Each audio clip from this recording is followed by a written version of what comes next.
Hello guys, welcome to my YouTube channel. কেমন আছো তোমরা? এখন আমরা কথা বলবো হচ্ছে সালমান খান আর Rashmika Mandanna star upcoming much awarded film, যেটার নাম হচ্ছে সিকান্দার, ডিরেক্টেড বাই এআর মুরগাদাস।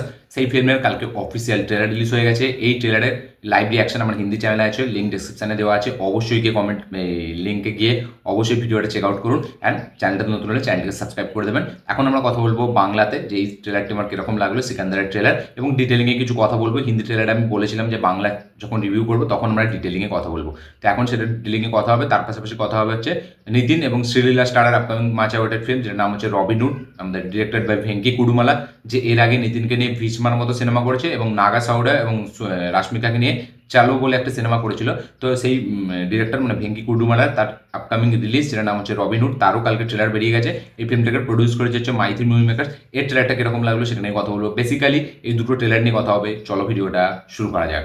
তো কেমন হলো সিকান্দারের ট্রেলার? তো এই ট্রেলারটি আমি হিন্দি লাইভ রিয়াকশনের সময় আমি বলেছিলাম যে এটা আমি একবার দেখেছি, বাট একবার দেখে যেটা আমার হনেস্ট যেটা রিয়াকশন সেটা আমি আপনাদের সাথে শেয়ার করছি। আপনারা ভিডিওটা চাইলে গিয়ে দেখতে পারেন। এবার আমি এই ট্রেলারটি আরও 2-3 বার 4 বার দেখেছি, টোটাল 4 বার ট্রেলারটি ভালো করে আমি দেখেছি। বাট দেখার পরেও আমার কাছে যে আমার রিয়াকশনটা সেটা আমার সেমই থাকবে। এক কথায় এই ট্রেলারটা আমার কাছে ঠিকঠাক একটা ট্রেলার আমার মনে হয়েছে। মানে আমি বলবো না যে ট্রেলারটা আমার মানে ব্যাপক কিছু প্রোভাইড করেছে, আবার ট্রেলারটা যে একদম খারাপ সেরকম না। যেহেতু আমাদের এক্সপেকটেশন অনেক বেশি ছিল, কারণ এখানে আমার এক্সপেকটেশন ছিল সালমান খানকে নিয়ে না, আমার এক্সপেকটেশন ছিল ডিরেক্টরের ওপর, এআর মুরুগাদাসের ওপর। কারণ তার সিনেমা মানে কিছু মানে সোশ্যাল ইস্যু থাকবে, তার উপর গল্পের মধ্যে কিছু টুইস্ট থাকবে এবং দুর্দান্ত কিছু অ্যাকশন সিকোয়েন্স থাকবে। তো সেই হিসাবেই আমি এই এক্সপেকটেশনটা নিয়ে বসছিলাম যে সিকান্দারের ট্রেলার আমাকে কোথাও না কোথাও গিয়ে হেভিভাবে কিছু দারুণ কিছু প্রোভাইড করবে। বাট এই ট্রেলারটা আমাকে সেটা প্রোভাইড করতে মানে সক্ষম হয়নি। ট্রেলারে কিছু কিছু সিন আমার খুব পজিটিভ লেগেছে, যেরকম অ্যাকশন সিকোয়েন্স, যেটা একদম ট্রেলারের লাস্টের দিকে কিছু অ্যাকশন আছে যেখানে রশ্মিকা সালমান খানের সাথে সে একটা গানের করছে, একটা গান করছে, সালমান খানকে বসে আছে এবং তারপর আমরা দেখতে পাচ্ছি মানে তাদের মধ্যে একটা রোমান্টিক দিক চলছে এবং উল্টো সাইডে আমরা দেখতে পাচ্ছি একটা অ্যাকশন সিকোয়েন্স চলছে এবং সেখানে যে অ্যাকশন সিকোয়েন্সগুলো সেগুলো কিন্তু খুব সেগুলো খুব ইন্টেন্স এবং সেখানে কিন্তু সালমান খানের পারফরমেন্স যথেষ্ট ভালো। এবং আরেকটা জায়গা আছে যেখানে আমরা দেখলাম সালমান খান একটা জায়গায় মোবাইলের দিকে মানে তাকিয়ে কাঁদছে। ওই জায়গাটায় সালমান খানের আর পরে যে অ্যাক্টার্স যে সালমান খান, ঠিক আছে, মানে অ্যাক্টার যে সালমান খান যে পোটেন্সিয়াল আছে কতটা, সেটা ওই সিনটাই আমি দেখে বুঝতে পারলাম যে এই ফিল্মে কিন্তু এই যে এয়ার মুরুগাদাস বারবার বলছিল যে গজনীতে আমরা যেরকম প্লটের মধ্যে টুইস্ট দেখেছিলাম এবং ওই লাভ অ্যাঙ্গেলটাকে আমরা বেশি করে ফুটিয়ে তুলি, মানে বেশি করে আমাদের কাছে মানে অ্যাট্রাক্ট করেছিল লাভের দিকটা, লাভ যেটা আমাদের আমির খান এবং অ্যাশ্বিনীর মধ্যে যে লাভটা ছিল। এবং ঠিক সেরকমই নাকি একটা এরকম রোমান্টিক ট্র্যাক বা এরকম একটা লাভ অ্যাঙ্গেল কিন্তু সিকান্দারের মধ্যে থাকতে চলেছে, যেটা রশ্মিকা এবং সালমান খানের মধ্যে থাকবে। তো এটা কিন্তু ট্রেলার থেকে আমরা বুঝতে পারছি যে হ্যাঁ, এমন একটা কিছু মুমেন্ট আসবে যেখানে কিন্তু সত্যি আমরা খুব ইমোশনাল হয়ে পড়বো। এবং এই যে গল্পটা যেটা হতে চলে, যেটা আমি দেখে বুঝলাম, গল্পটা পুরোভাবে কিছু রিভিলও করেনি, আবার একদম যে রিভিল করেনি এরকম না, হালকা রিভিল করেছে, বাট আবার অনেক কিছু লুকিয়েও রেখেছে, যেটা কিনা আমার মনে হচ্ছে এই যে এয়ার মুরুগাদাস বারবার বলছে গল্পের মধ্যে কিছু টুইস্ট থাকবে, প্লটের মধ্যে হেভি কিছু চেঞ্জ থাকবে, সেটা হয়তো আমরা এটা পরবর্তীকালে সিনেমাতে দেখতে পেতে চলেছি। এখানে যেটা আমরা দেখতে পাচ্ছি যে রশ্মিকা, এখানে সালমান খানের বউ, সে হয়তো কোনোভাবে মারা গেছে বা সে তাকে হয়তো কেউ মেরে দিয়েছে। এবার তার কিছু মানে ইচ্ছা ছিল, ঠিক আছে, তার কিছু উইশ ছিল যেগুলো হয়তো পূরণ করতে বেরিয়েছে এখন সালমান খান। এবার সেই ইচ্ছেগুলো পূরণ করতে গিয়েই সব ঝামেলা, যত রকম মানে কি বলবো পলিটিক্যাল ইস্যু বা এখানে অ্যান্টাগনিস্ট যারা ভিলেন্স আছে তাদের একটা মানে থ্রেট সব কিছু আসছে এবং সালমান খান সেটাকে কীভাবে ট্র্যাগল করবে সেটাকে নিয়ে এই ফিল্মটা চলতে থাকবে। তো একটা সোশ্যাল ইস্যু থাকবে, যেরকম আমি বললাম যে মুরুগাদাসের ফিল্ম মানে সোশ্যাল মেসেজ থাকবে। তো সোশ্যাল ইস্যুর উপর কিছু অ্যাঙ্গেলস আমরা দেখতে পাবো, যেখানে কিছু হয়তো সলিড ইমোশন আমরা ফিল করতে পারবো, সলিড ইমোশন আমরা দেখতে পাবো। সেখানে হয়তো সালমান খানের কিছু পারফরমেন্স হেভি থাকবে।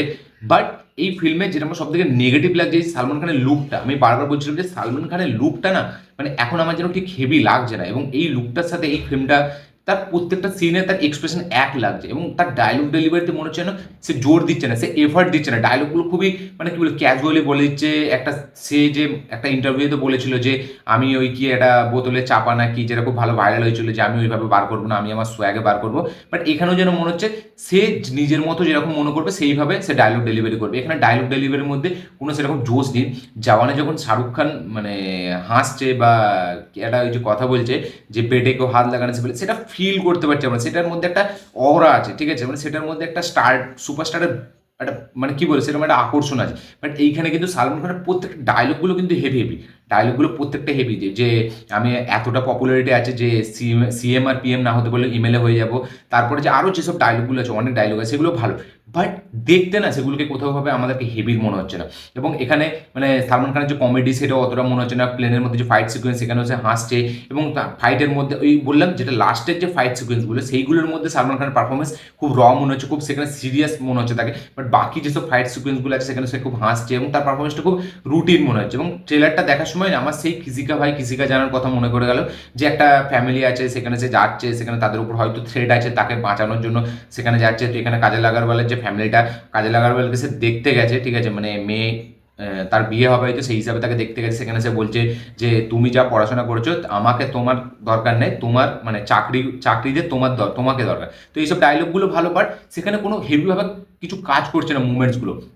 এবং ট্রেলারটার মধ্যে এত কিছু চলে, এতটা জগা খিচুড়ি বানিয়ে দিয়েছে যে এটা কিন্তু কোথাও গিয়ে একটা হেভি ট্রেলার কাট না, এবং এটা কোথাও গিয়ে একটা হেভি এডিটিং না। ট্রেলারের কাট আপনি যদি দেখেন, জওয়ানের কাট দেখুন মানে হেভি, অ্যানিমেলের কাট দেখুন বিভৎস, লিওর কাট দেখুন দুর্দান্ত, জেলারের তাও অনেকটা পোর্শন আমাকে হেভি লেগেছে। বাট এখানে যেন এই ফিল্মটার মানে ট্রেলার কাট আমার হেভি লাগেনি। খুব জগা খিচুড়ি, অনেক কিছু হচ্ছে, কমেডি হচ্ছে, অ্যাকশন হচ্ছে, ডায়লগ ডেলিভারি হচ্ছে, বাট যেখানে ডায়লগগুলো ডেলিভারি করছে সালমান খান, সেখানে কোনো এফার্ট আমরা দেখতে পাচ্ছি না। সালমান খানের ফিজিক্স, সালমান খানকে নতুনভাবে কিছু একটা হেভি প্রেজেন্টেশন এটা মনে হচ্ছে না। বিজিএম আমার কাছে একদম কাজ করেনি। সিকান্দারের বিজিএম মানে সন্তোষ নারায়ণ সে ব্যাকগ্রাউন্ড মিউজিক দিয়েছে এখানে, আমি শুনলাম মানে ব্যাকগ্রাউন্ড মিউজিকটা সে ডিজাইন করেছে, বাট তার মিউজিক এখানে কিন্তু হেভিভাবে কাজ করছে না। প্রীতমের মানে কি বলে ওই জহরা জামিন গানটাই যখন আসে তখনই খালি একটু ভালো লেগেছে আমার। বাকি ওভারঅল ট্রেলারটার মধ্যে যেরকম বিজিএম আমরা দেখলাম, আমার বিজিএমটা আবার একদম পছন্দ হয়নি। পারফরমেন্স অনুযায়ী কারোর পারফরমেন্স আমার সেরকম হেভি মনে হয়নি। ভিলেন সত্যারাজ তারও আমার কাজ হেভি এক্সট্রাঅর্ডিনারি কিছু মনে হয়নি। এবং ফিল্মটার যে মানে কি বলবো কালার যে গ্রেডিংটা সেটাও আমার অতটা হেভি লাগেনি। খুব একটা মানে কি বলবো, এটা কিরকম একটা স্যাচুরেটেড মনে হচ্ছে, ঠিক আছে, মানে যেন একটু বাড়িয়ে দিয়েছে, একটু পলিশ হালকা মনে হচ্ছে, ঠিক আছে, মানে স্যাচুরেশন বাড়িয়ে দিলে যেরকম হয়। তো মানে কি বলবো, স্টাইলটা ট্রেলারের যে মানে কালার গ্রেডিংটা সেটাও আমার অতটা হেভি লাগেনি। এবং ট্রেলারের কাটিংটা তো আরও বেকার, এডিটিংটা একদম বাজে হয়েছে। এবং ট্রেলারটাকে যেভাবে মানে কি বলবো এক্সিকিউট করেছে সেইভাবে আমার অতটা ভালো লাগেনি। অ্যাকশনের পর আবার একটা ডায়লগ বাজে, আবার কিছু ফ্যামিলির অ্যাঙ্গেল। এইটা একটা ফ্যামিলি প্যাকেজ ফিল্ম হতে চলেছে, এটা তো আমাদের গ্যারান্টি দিচ্ছে যে অ্যাকশন থাকবে, রোম্যান্স থাকবে, কমেডি থাকবে, এখানে ডায়লগ থাকবে, এখানে মানে কি বলবো একটা সোশ্যাল ইস্যুও থাকবে। বাট ট্রেলার ওয়াইজ যদি আমি দেখি, আমি জানি না পরে ফিল্মটা কী হবে, বাট ট্রেলার কাট হিসেবে যদি দেখি এই ট্রেলারটা কোথাও গিয়ে একটা হেভি ট্রেলার না, এই ট্রেলারটা কোথাও গিয়ে একটা মানে ব্যাপক ট্রেলার না, এই ট্রেলারটা কোথাও গিয়ে একটা এঙ্গেজিং ট্রেলার না। ট্রেলারটা মানে আপনি দেখে বলবেন ঠিকঠাক আছে। হ্যাঁ, ফিল্মটা সালমান খানের ফিল্ম অবশ্যই তো আমরা দেখার জন্য বেশ এক্সাইটেড, ডিরেক্টর বাই এয়ার মুরগাডস, সেটার জন্য ঠিক আছে, বাট ট্রেলার লেভেলে আপনাকে সেরকম কিছু এঙ্গেজমেন্ট প্রোভাইড করে না, সেরকম কোনো হাইপ ক্রিয়েট করতে পারে না, যেটা একটা বাকি অন্য ফিল্মের ট্রেলার খুব আসানিসে করে দেয়, সেটা কিন্তু করতে পারছে না। তো এখানে পারফরমেন্সও আমার কারোর পারফরমেন্স আমার ঠিকভাবে মনে থাকবে না, এরকম আমি দেখলাম যে কারোর পারফরমেন্স এরকম মনে থাকবে না। সালমান খানের ওই একটা পোর্শন আমি দেখলাম যেখানে সে ফোনের দিকে তাকিয়ে কাঁদছে, সেখানটায় ভালো লাগলো। বাকি এখানে সালমান খানের ক্যারেক্টারটা হিসাবে তাকে কিছু মানে কি বলে ডায়লগ দেওয়া হয়েছে, তার ক্যারেক্টারটা হিসাবে কিছু জাস্টিফিকেশন দেওয়া হয়েছে। যেমন সালমান খান আমরা কিকেও দেখেছিলাম যে সে কিছু বাচ্চাদের জন্য কিছু করে, এবং সালমান খানের এটা মানে রিয়েল লাইফেও সেটা অ্যাপ্লাই হয়, কারণ সালমান খান অনেক মানে কি বলবো ওই হার্ট সার্জারি করিয়েছে, তারপরে আমাদের ওই কি বলে অর্গান ডোনার না, আরও যে বলে না মানে কি বলে হার্ট ট্রান্সপ্লান্ট যেরকম এসব হয়, ঠিক আছে, ওইসব তো করিয়েছে। সেইটাই আমরা এখানে মানে ফিল্মেও দেখতে পাচ্ছি, রিয়েল লাইফেও দেখতে পাচ্ছি, সে কিছু এখানে মানে বাচ্চাদের অ্যাডপ্ট করেছে, বা একটা গ্রামকেই সে অ্যাডপ্ট করেছে, যেখানে তাদের মধ্যে তাদের শরীরে কিছু ইস্যু আছে, সেই ইস্যুগুলোকে সলভ করবে, প্রবলেমগুলোকে সলভ করবে, যেরকম কিকেও আমরা দেখেছিলাম। তো সালমান খানের যে একটা এরকম ইমেজ আছে সেটা কিন্তু ফিল্মের মধ্যে ইউজ করা হয়েছে, এবং সালমান খান খুব বড়লোক ব্যাকগ্রাউন্ড এখানে দেখানো হয়েছে। সব কিছু ঠিক আছে, বাট ফিল্মের অ্যাকশন যেরকম বললাম লাস্টে একটাই অ্যাকশন সিকোয়েন্স যেগুলোকে বারবার আমাদের রিপিটে দেখানো হচ্ছে, এই ফিল্মটা কিন্তু খুব একটা হেভি অ্যাকশন থাকবে না, যেটা আমি দেখে বুঝতে পারছি। একটা দুটোই তিনটেই অ্যাকশন সিকোয়েন্স থাকবে, যেগুলোকে বারবার আমরা দেখতে পাচ্ছি যে এডিটের মধ্যে সেখানে রাখা হয়েছে। তো ক্লাইম্যাক্সে যে অ্যাকশনগুলো হয় সেগুলো বেসিক্যালি একটাই সিকোয়েন্স, ঠিক আছে, সেইটাকেই বারবার রিপিটে মানে কি বলবো চারিদিক দিয়ে আমাদেরকে দেখানোর চেষ্টা করছে। ওভারঅল সব কিছু মিলিয়ে এই ফিল্মের ট্রেলার আমার কিন্তু একটা খুবই ঠিকঠাক ট্রেলার মনে হয়েছে। আমার কোথাও গিয়ে ট্রেলারটা হেভি মনে হয়নি, এবং আমি এক্সপেক্ট করেছিলাম, বাট আমার এক্সপেকটেশনটা পুরো মানে কি বলবো পুরো পানিতে ভেসে গেছে, একদম ভালো হয়নি। আমার ট্রেলারটা আমার একদম ভালো লাগেনি, ঠিকঠাক একটা ট্রেলার মনে হচ্ছে। কারো পারফরমেন্স এরকম মনে হয়নি যেটা হেভি লেগে যাবে, বিজিএম অতটা ভালো নয়।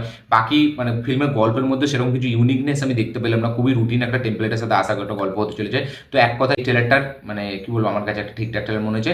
এই ছিল আমার রিয়াকশনের ট্রেলারটাকে নিয়ে। আপনারা যারা সিকান্দারের ট্রেলার দেখেছেন অবশ্যই কমেন্টে লিখে জানাবেন আপনাদের কি বক্তব্য, কি মতামত, কি রিয়াকশন, কাদের কাদের এই ট্রেলারটা হেভি লেগেছে, আবার কাদের কাদের ভালো লাগেনি সেটা অবশ্যই কমেন্টে লিখে জানাবেন। কারা কারা আছেন যারা এই ফিল্মটাকে নিয়ে মানে বিশাল লেভেলে এক্সাইটেড তারা অবশ্যই কমেন্টে লিখে জানাবেন। কি মনে হয় এটা সালমান খানের কামব্যাক ফিল্ম হবে নাকি সেটা অবশ্যই কমেন্টে লিখে জানাবেন।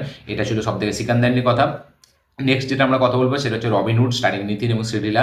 এই ট্রেলারটি আমার মনে হচ্ছে আরও ইমপ্রেসিভ মনে হয়েছে, খুব ইন্টারেস্টিং একটা ট্রেলার মনে হয়েছে। ট্রেলারটির মধ্যে ফিল্মটার যে গল্পটা যেরকম আমার মনে হচ্ছে হতে চলেছে, যে এখানে নিতিন সে একটা কি বলবে, সে চুরি করে, ঠিক আছে, সে একটা থিপ, সে বিভিন্ন জায়গায় বিভিন্নভাবে স্টাইল করে চুরি করে। এবার ফাইনালি সে একটা মানে কি বলবো সিকিউরিটি এজেন্সিও চালায়, যার মধ্যে লিড করে একটা অন্য ক্যারেক্টার। সে এখানে মানে নিতিন আছে, আরও অনেকজন আছে। এবার তারা সিকিউরিটি এজেন্সি চালায় এবং তারা সিকিউরিটি দিচ্ছে হচ্ছে শ্রীলীলার ক্যারেক্টারটাকে, যে কিনা একটা বড় বিজনেসম্যানের মেয়ে, যে কিনা ইন্ডিয়ায় আসছে, তাকে জেড প্লাস সিকিউরিটি দিচ্ছে।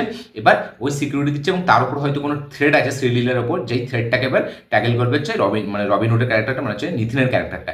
এবার এই ট্রেলারটি যদি আপনি মানে এডিটিং স্টাইলটা দেখেন, ফার্স্ট হাফটা কিন্তু খুব কমেডির মধ্যে দিয়ে যায় এবং কমেডিগুলো কিন্তু সত্যি বলছি ভালো কাজ করে, ভালো ওয়ার্ক করে। মানে কিছু সাবটাইটেলসে আমি দেখেছি, কোনো হিন্দি ল্যাঙ্গুয়েজে তো অ্যাভেলেবেল নেই, তেলেগুতে আছে, বাট অনেকগুলো পোর্শন যদি আপনি সাবটাইটেলসটাকে হালকা দেখেন বা সেখানে যদি ক্যারেক্টারদের পারফরমেন্স দেখেন, সেগুলো কিন্তু জেনুইনলি হাসি দেয়। এবং একটা সিকিউরিটি দেওয়া নিয়ে একটা মানে জোকস আছে, ওই জোকসটা কিন্তু আমার দুর্দান্ত লেগেছে। এবং নিতিনের ফিল্ম মানে সেখানে হালকা কিছু কমেডি থাকবে, বাট এই ফিল্মের কমেডিটা কিন্তু জেনুইন হাসি দেবে আমার মনে হচ্ছে দেখে। এবং তারপরেই আমরা সেকেন্ড হাফে দেখতে পাই যে বিশাল লেভেল অ্যাকশন, এবং তেলেগু যেরকম টিপিক্যাল মাস কমার্শিয়াল যেরকম অ্যাকশন হয়, স্লো মোশন, সেখানে গাড়ি উঠবে, মানে যাদেরকে মারবে তারা উঠবে, হিরোর এন্ট্রি হবে স্লো মোশন শর্টে, সেখানে দারুণ বিজিএম। জিবি প্রকাশ এখানে মিউজিক ডিরেক্টর হিসেবে কাজ করেছে, তার বিজিএমের কাজ যথেষ্ট ভালো। নিতিনের পারফরমেন্স বেশ ভালো লাগছে, নিতিন এবং শ্রীলীলার কেমিস্ট্রিটা বেশ ভালো লাগছে। এবং যেরকম বললাম কমেডিটা আমার জন্য দারুণ ওয়ার্ক করেছে। হ্যাঁ, আমি গল্প লেভেলে কিছু নতুন এক্সপেক্ট করছি না, সেই রুটিন টেম্পলেটে যেরকম তেলেগু ফিল্ম হয় সেরকমই হবে, বাট তাও ওয়ে অফ প্রেজেন্টেশনও অনেক ভালো হতে পারে, ঠিক আছে, যেটা আমার দেখে মনে হলো ফিল্মটার এক্সিকিউশন লেভেলে ফিল্মটা হয়তো কোথাও গিয়ে হেভি ওয়ার্ক করে গেল। এবং এর যে ডিরেক্টর মানে ভেঙ্কি কুডুমালা, সে এর আগেই মানে নিতিন এবং রশ্মিকাকে নিয়ে একটা সিনেমা করেছিল, যেটা পোঙ্গালের সময় রিলিজ হয়েছিল মেবি 2020-তে, ঠিক আছে, যেটা আল্লু অর্জুন আলা ভাইকুন্ডা পুরামালোর পরে রিলিজ হয়েছিল, সরি ফেব্রুয়ারি মাসে রিলিজ হয়েছিল, ভ্যালেন্টাইন উইকে। ওটার নাম ছিল ভীষ্মা। সেটাও কিন্তু একটা কমেডি ফিল্ম ছিল এবং তার সাথে সাথে কিছু অ্যাকশনও ছিল। তো সেরকমই একটা টাইপের অ্যাপ্রোচ এখানেও দেখতে পাচ্ছি আমরা ভেঙ্কি কুডুমালার এই ফিল্মটা। তো সেরকমই একটা way of stylisation, way of presentation, সেরকমই কিছু এক্সিকিউশন আমরা দেখতে পাচ্ছি। তো আমার কিন্তু ট্রেলারটি যদি আমি হিন্দিতে হতো আরও বেটার আমি বলতে পারতাম ট্রেলারটাকে নিয়ে, বাট ট্রেলারে কিন্তু কমেডিটা আমার জন্য জেনুইনলি ওয়ার্ক করেছে। আমি বুঝতে না পারলেও সাবটাইটেলসের সাথে যেটুকু দেখেছি সেটুকু কিন্তু আমার জেনুইনলি কাজ করেছে। তার পাশাপাশি এখানে অ্যাকশনগুলো আমার জন্য বেশ ভালো কাজ করছে, অ্যাকশনের কোরিওগ্রাফি, অ্যাকশনটা দেখতে, অ্যাকশনের স্টাইলাইজেশন সব কিছু বেশ ভালো লাগছে। জিবি প্রকাশের মিউজিক দুর্দান্ত লাগছে, শ্রীলীলা এবং নিতিনের ডান্স, তাদের মধ্যে কেমিস্ট্রি দুটোই ওয়ার্ক করেছে। তো রবিনহুডের ট্রেলার কিন্তু আমার জন্য বেশ ইমপ্রেসিভ, বেশ ইন্টারেস্টিং এবং বেশ এঙ্গেজিং একটা ট্রেলার মনে হয়েছে। একটা ফান ফ্যাক্ট আছে ফিল্মটার মধ্যে, যেটা কিনা আমাকে দারুণভাবে ইমপ্রেস করতে মানে সক্ষম হয়েছে। আপনাদের কি রিয়াকশন রবিনহুডের ট্রেলার কারা কারা দেখেছেন সেটা অবশ্যই কমেন্টে লিখে জানাবেন। হিন্দি ট্রেলার হলে আমি আরও ডিটেলিংয়ে বলতাম, বাট হিন্দি ট্রেলার যেহেতু নয়, যেটুকু আমি বুঝেছি আপনাদের সামনে রাখলাম। এটা মাইথি মুভি মেকার্স তারা প্রডিউস করেছে, যারা রিসেন্টলি পুষ্পা 2 এর মতো ব্লকবাস্টার ফিল্ম দিয়েছে, এবং তারা রিসেন্টলি জাটের মতো সিনেমা আসছে, যেটা দুটো প্রোডাকশন হাউস আছে, পিপল মিডিয়া ফ্যাক্টরি এবং মাইথি মুভি মেকার্স, যারা সানি দেওয়ালের এই জাট ফিল্মটাকে আনছে, যার ট্রেলার রিলিজ হবে আর 12:30টায়। তো সেই ফিল্মটারও ট্রেলারের জন্য বেশ ওয়েট করে আছেন। তো মাইথি মুভি মেকার্স, দেখা যাক তারা পুষ্পা 2 এর পর রবিনহুড দিয়ে কিরকম কি বক্স অফিস কালেকশন করে এবং জাট দিয়ে কিরকম কি বক্স অফিস কালেকশন করে। তো এই ট্রেলারটি আমার বেশ ইমপ্রেসিভ মনে হয়েছে। আপনাদের কি রিয়াকশন রবিনহুডের ট্রেলার নিয়ে অবশ্যই কমেন্টে লিখে জানাবেন। কারা কারা আছেন যারা ট্রেলারটি এখনো দেখেননি, দেখবেন পাচ্ছেন, তারা অবশ্যই গিয়ে দেখুন। যারা এখন দেখে নিয়েছেন অলরেডি, তারা অবশ্যই কমেন্টে লিখে জানাবেন আপনাদের কি বক্তব্য, কি মতামত, কি রিয়াকশন। নিতিনের এই ফিল্মটা কি ভালো ফিল্ম হবে বা এটা দিয়ে কি একটা বড় বক্স অফিসে ডেলিভার করবে, সেটা দেখবার মতো বিষয় হবে। তো এই ছিল আমার রিয়াকশন এই দুটো ট্রেলারটাকে নিয়ে। আপনাদের কি বক্তব্য, কি রিয়াকশন, কি মতামত এই ট্রেলার দুটোকে নিয়ে অবশ্যই কমেন্টে লিখে জানাবেন। এবং এই ট্রেলার দুটোর মধ্যে আপনাদের কোনটা বেশি বেটার মনে হয়েছে সেটা অবশ্যই কমেন্টে লিখে জানাবেন। ভিডিওটা ভালো লাগে থাকলে লাইক শেয়ার কমেন্ট করে দেবেন। চ্যানেলটি নতুন হলে চ্যানেলটিকে সাবস্ক্রাইব করবেন, বেল আইকনটি প্রেস করতে ভুলবেন না। দেখা হচ্ছে পরের ভিডিওতে, ততক্ষণের জন্য বাই।